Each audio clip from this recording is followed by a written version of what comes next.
During the Prohibition time period, there were a lot of things going on. The main goal was to take away all the alcohol and lower the percentage so drastically that basically everything was unable to drink. They first said that instead of using the wheat for the alcohol, it would benefit everyone if they used it to eat with instead of getting drunk. Even though the Prohibition law didn't prohibit having alcohol, it did prohibit the production, importation, transportation, and sale. So this meant a lot of people will make their own brew and they could sell it and make a pretty penny as well. So here in the 1920s, you see the first act in history where people will push the law, bend, manipulate, and break the law while being smart about it. People would make their own moonshine, wine, and beer and would keep it for themselves. But selling it would make it illegal, right?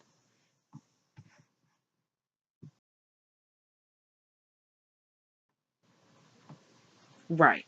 And that was against the law and a very big crime that you could do major time for. The people didn't care though. They wanted their beer and they were going to get it no matter what lengths they had to go to. When we look back, when we take a look back in time to the 1920s, it was a time of boasting and happiness. A lot of things were happening, new inventions, new attitudes, which brings us to the women in this period. You could see your average woman taking a drag off of a cigarette or drinking a glass of beer in the bar in a short dress, revealing more of her body than what was considered okay at the time. These women were rebels in their time period and they were ready to make their mark.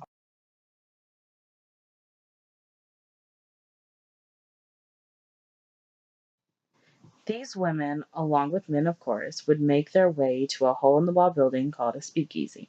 The name comes from having to whisper a secret word for them to be able to get in. They would also use slang language and words to order their alcoholic beverages. Their slang words made it difficult and sometimes impossible for the police to trace exactly what it was that they were doing. One of the phrases a flapper lady might make to one of her friends would be, get dolled up in their glad rags and head off to the juice joint where they'd get bloated on hooch, maybe have a squelch on three, then beat their gums with their Mazuma ran out. In other words, put on their best clothes, go party at a speakeasy where they'd get drunk, maybe dance, and yak it up until they ran out of money, as said by Oxford Dictionary.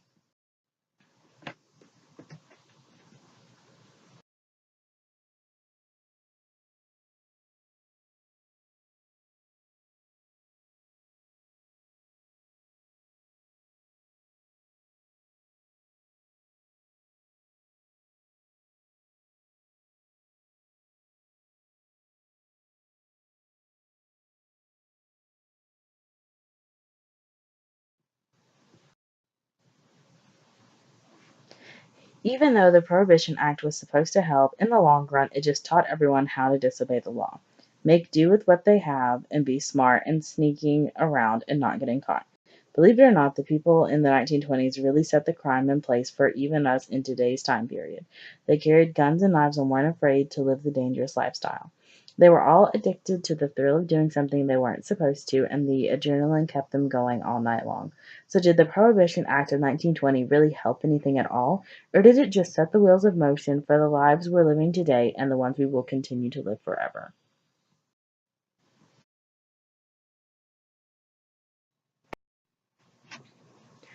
During the era of Prohibition, there was a rise in ruffians and thugs that caused a ripple effect throughout history of how the American gangster will be viewed.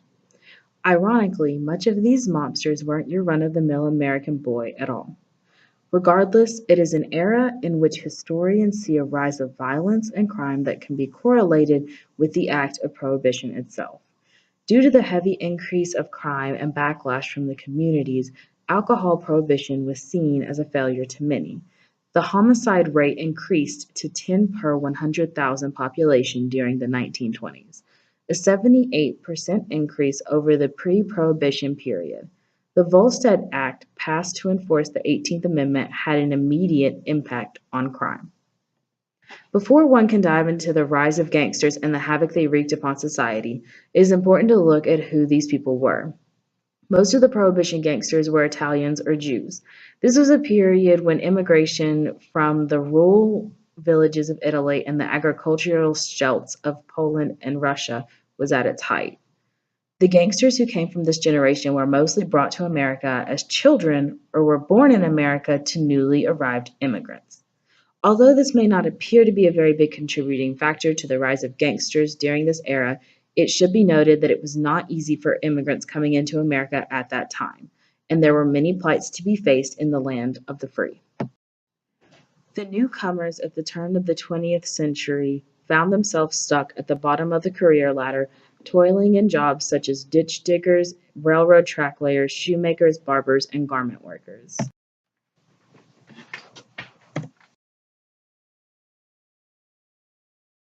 Psychologists have examined how immigrant groups like the Prohibition generation found it difficult to achieve status and wealth in American cities because the more established ethnic groups had preempted them. Sociologist Daniel Bell observed that the immigrants' children became wise in the ways of urban slums and found that crime could provide a route to wealth and power. It was easier for many to resort to a life of crime to feed and survive rather than to find a piss poor job. To most criminologists, these people would fall under social disorganization theory.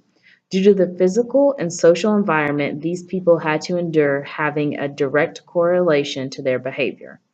Or they would fall under the strain theory, stating that because of their lack of opportunities, they resorted to crime as a means to an end. Crime writer Thomas Ripardo observed that bootlegging was a quick and equal opportunity pathway to the American dream. Prohibition was a unique economic opening for this generation, an opening unlike anything that previous generations of criminals had known, an opportunity whereby a man who might today be described as an underachiever or social misfit could achieve status.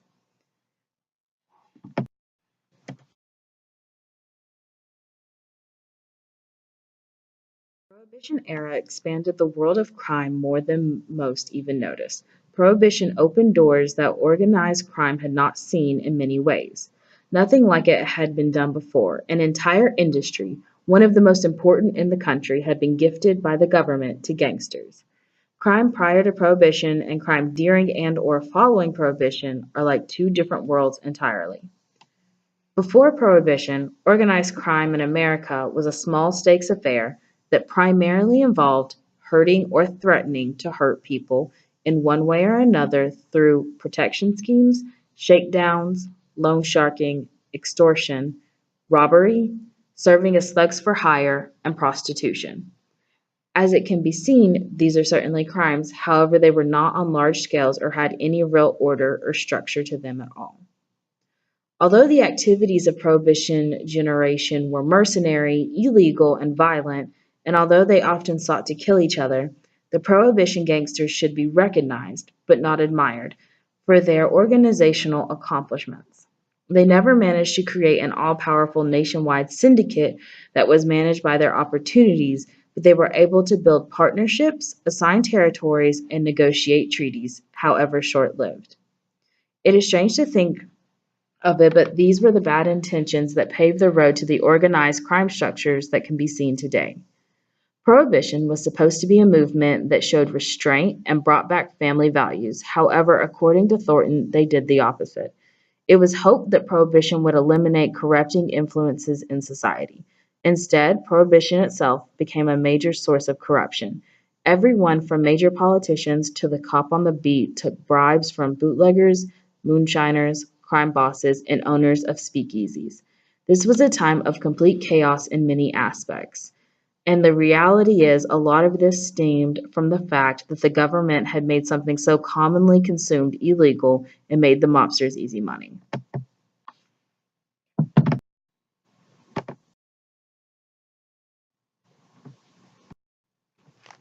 Alphonse Capone was born in 1899 in Brooklyn, New York, the son of recent Italian immigrants Gabriele and Teresina Capone. A poor family that came to America seeking a better life, the Capones and their 8 children lived a typical immigrant lifestyle in a New York tenement. Capone's father worked as a barber, and his mother was a seamstress. There was nothing in Capone's childhood or family life that could have predicted his rise to infamy as America's most notorious gangster. Capone was a good student in his Brooklyn elementary school, but began falling behind and had to repeat the 6th grade. It was around that time that he started playing hooky and hanging out at the Brooklyn Docks. One day, Capone's teacher hit him for insolence, and he struck back. The principal gave him a beating, and Capone never again returned to school. By this time, the Capones had moved out of the tenement to a better home in the outskirts of the Park Slope neighborhood of Brooklyn. It was here that Capone would meet both his future wife, Mary Mae Coughlin, and his mom mentor, numbers racketeer Johnny Torrio. Torrio was running a numbers of a gambling operation near Capone's home when Capone began running small errands for him. Although Torrio left Brooklyn for Chicago in 1909, the two remained close. In 1917, Torrio introduced Capone to the gangster Frankie Yale, who employed Capone as bartender and bouncer at the Harvard Inn in Coney Island. It was there that Capone earned his nickname Scarface. One night he made an indecent remark to a woman at the bar. Her brother punched Capone, then slashed him across the face, leaving 3 indelible scars that inspired his enduring nickname.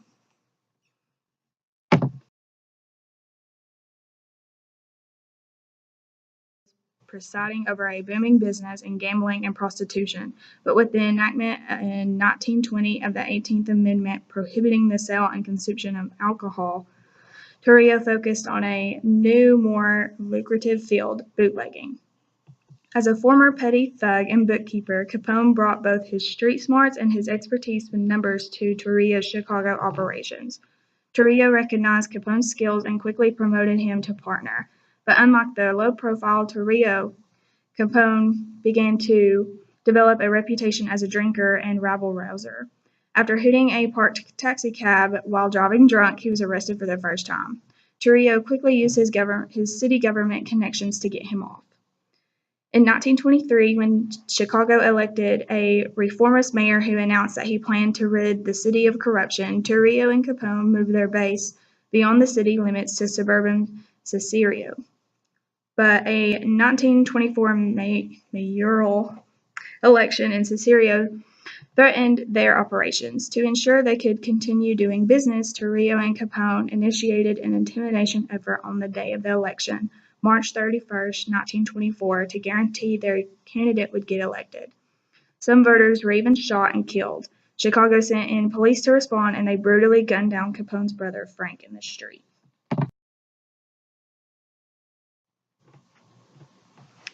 After an attempt on his life in 1925 by rival mobsters, Torrio decided to leave the business and return to Italy, turning over the entire operation to Capone. Scarface again ignored his mentor's advice to maintain a low profile and instead moved his headquarters to a plush suite in the Metropole Hotel in downtown Chicago. From there, he began living a luxurious and public lifestyle, spending money lavishly, although always in cash, to avoid a trial. Newspapers of the time estimated Capone's operation generated $100 million in revenue annually. The press followed Capone's every move avidly, and he was able to gain public sympathy with his generous personality. He even considered him a kind of Robin Hood figure, or as anti-prohibition resentment grew, a dissident who worked on the side of the people. However, in late years, as Capone's name increasingly became connected with brutal violence, his popularity waned. In 1926, when 2 of Capone's sworn enemies were spotted in Cicero, Capone ordered his men to gun them down. Unbeknownst to Capone, William McSwagan, known as the hanging prosecutor, who had tried to prosecute him for a previous murder, was with the 2 marked men, and all 3 were killed. Fed up with Chicago's gang-dominated lawlessness, the public clamored for justice. The police had no evidence for the murders, so they instead raided Capone's businesses, where they gathered documentation that would later be used to bolster charges against him of income tax evasion. In response, Capone called for a peace conference among the city's criminals, and an agreement was reached to stop the violence. It lasted just 2 months.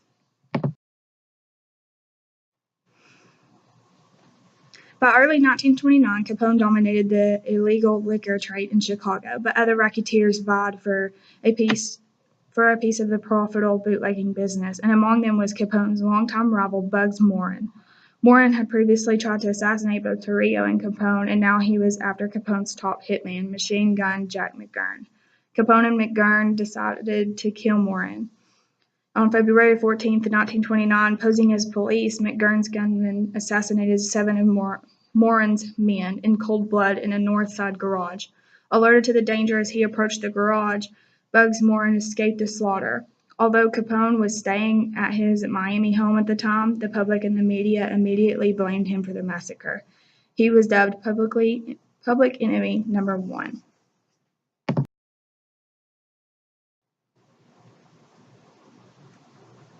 In response to the public outcry over the St. Valentine's Day massacre, President Herbert Hoover ordered the federal government to step up its efforts to get Capone on income tax evasion. The Supreme Court had ruled in 1927 that income gained on illegal activities was taxable, which gave the government a strong case for prosecuting Capone. On June 5, 1931, the U.S. government finally indicted Capone on 22 counts of income tax evasion. Although the government had solid evidence against him, Capone remained confident that he would get off with a minimal sentence and struck a plea bargain in return for a 2.5-year sentence. When the judge in the case declared that he would not honor the agreement, Capone quickly withdrew his guilty plea and the case went to trial. During the trial, Capone used the best weapon in his arsenal, bribery and intimidation. But at the last moment, the judge switched to an entirely new jury. Capone was found guilty and sent to prison for 11 years.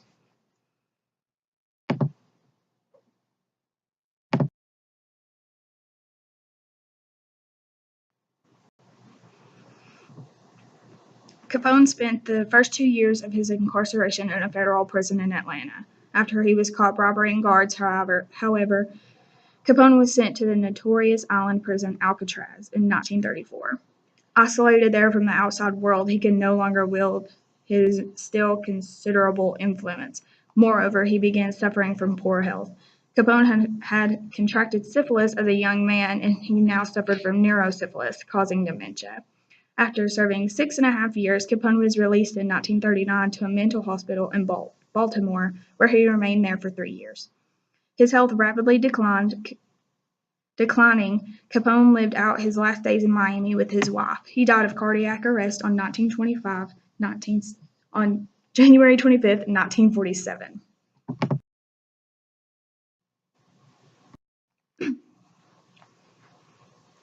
The son of Jewish immigrants, Segal was raised in the crime-ridden section of Williamsburg, where Irish and Italian gangs were prevalent. As a teenager, he extorted money from pushcart peddlers on New York City's Lower East Side. In 1918, Bugsy Segal befriended fellow hooligan Mayor Lansky, with whom he established the Bugs Mayor Gang, a band of ruthless Jewish mobsters that ran a group of contract killers under the name Murder, Inc.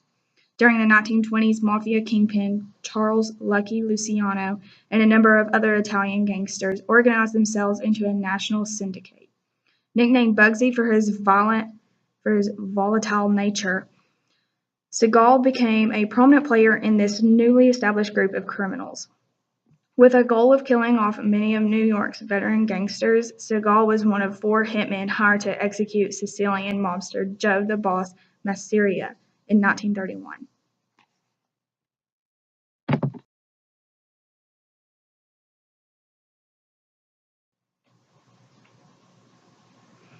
In 1937, Segal relocated his bootlegging and gambling rackets to the West Coast. Settling in California, he set up gambling dens and offshore gambling ships, while also consolidating the already existing prostitution, narcotics, and bookmaking rackets. He maintained an extravagant lifestyle in Beverly Hills, where he bought a palatial estate, frequented parties, and rubbed elbows with Hollywood moguls and starlets.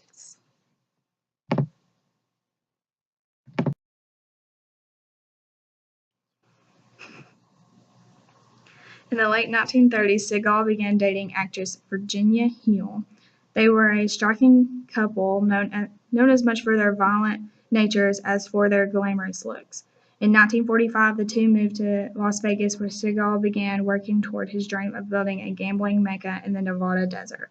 With funding from the Eastern Crime Syndicate, construction of the Flamingo Hotel and Casino began under Segal's supervision. Originally budgeted at $1.5 million, the building project soon proved to be a problem as construction costs soared to more than $6 million. When it was discovered that many of the overruns were attributable to Segal's theft and mismanagement, Lansky, now a prominent member of the Eastern Syndicate, became enraged by his betrayal. On the evening of June 20th, 1947, Segal was brutally killed with a fusillade of bullets crashed through his living room window in Beverly Hills. Simultaneously, three of Lansky's cohorts entered the Flamingo Hotel and declared a takeover. Although Lansky denied involvement in the hit, there is little doubt that Segal was murdered on syndicate orders.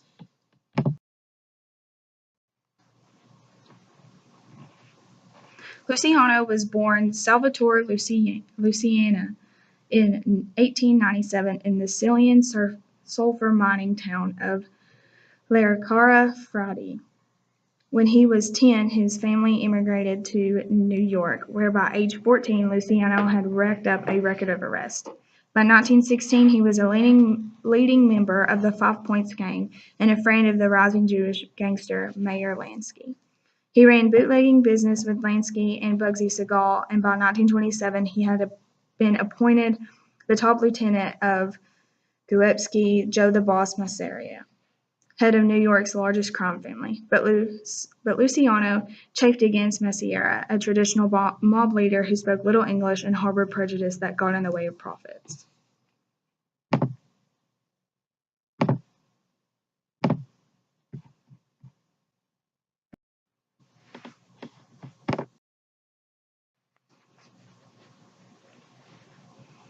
In 1928, a feud broke out between the Masseria and Salvatore Maranzano crime families, dubbed the Castellamares War after the Maranzanos' Sicilian hometown. The 2-year struggle left dozens of mobsters dead. Luciano formed connections with second-tier leaders and in 1931 arranged to have Masseria killed following a lavish lunch at Coney Island restaurant. Maranzano, who became New York's criminal boss of bosses after Masseria's death, made Luciano his lieutenant, but soon planned to have him murdered. When Luciano learned of the plot, he sent his own man to assassinate Maranzano.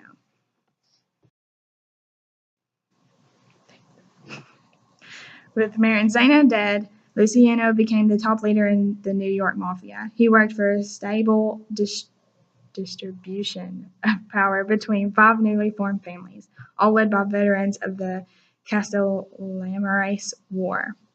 The families took their names from the men in charge: Vito Genovese, Joe Profaci, Joe Bonono, Carlo Gambino, and Luciano. Can't do it. The new National Crime Syndicate was spearheaded by Luciano to maintain peace between criminal organizations nationwide. Its board of directors included leaders of both Jewish and Italian criminal groups. The syndicate moved to coordinate control of narcotics, prostitution, bootlegging, loan sharking, and labor union rackets.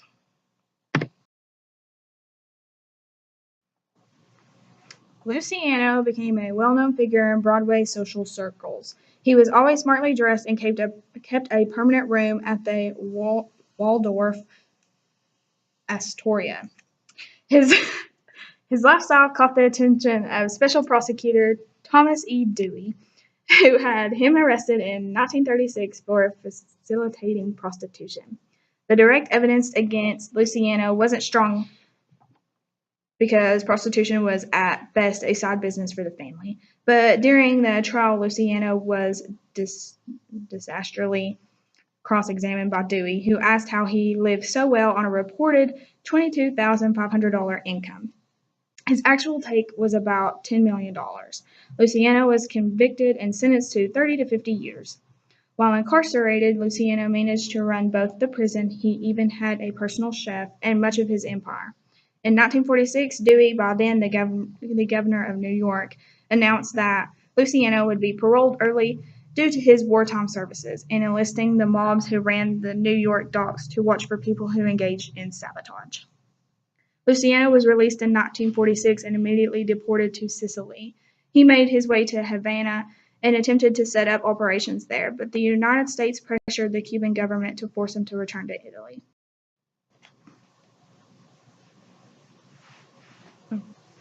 From his base in Naples, Luciano's American influence slowly waned. In 1957, Vito Genovese took over and gave his name to the Luciano crime family. The same year, Luciano convened a meeting in Palermo between Italian. Oh my goodness. Oh, is that it? No. Between Italian and American mafias. So they planned a new push to sell narcotics in white and black blue-collar communities with the Italian gangs who lacked American criminal records, paying rent to operate in the American family's territories. Luciano died of a heart attack in the Naples airport on January 26, 1962. He was finally allowed to return to his beloved United States for burial.